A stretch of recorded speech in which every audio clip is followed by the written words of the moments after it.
आइए अब सुनते हैं बुधवार व्रत की विधि एवं कथा।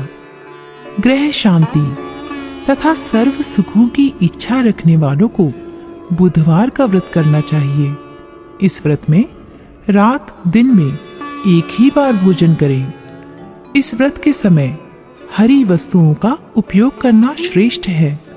व्रत के अंत में शंकर जी की पूजा धूप बेलपत्र आदि से करनी चाहिए।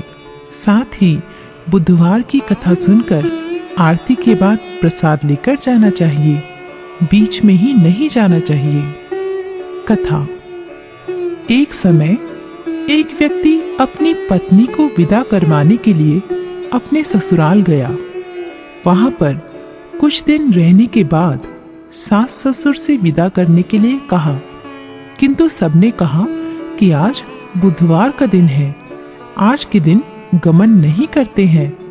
वह व्यक्ति किसी प्रकार न माना और हठ धर्मी करके बुधवार के दिन ही पत्नी को विदा कराकर अपने नगर को चल पड़ा।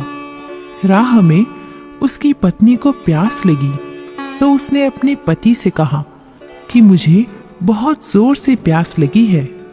तब वह व्यक्ति लोटा लेकर रथ से उतरकर जल भरने चला गया। जैसे ही वह व्यक्ति पानी लेकर अपनी पत्नी के निकट आया तो वह यह देखकर आश्चर्यचकित रह गया कि ठीक उसके ही जैसी सूरत तथा वेशभूषा वाला एक और व्यक्ति उसकी पत्नी के पास रथ में बैठा हुआ है। उसने क्रोध से कहा कि तू कौन है जो मेरी पत्नी के निकट बैठा है?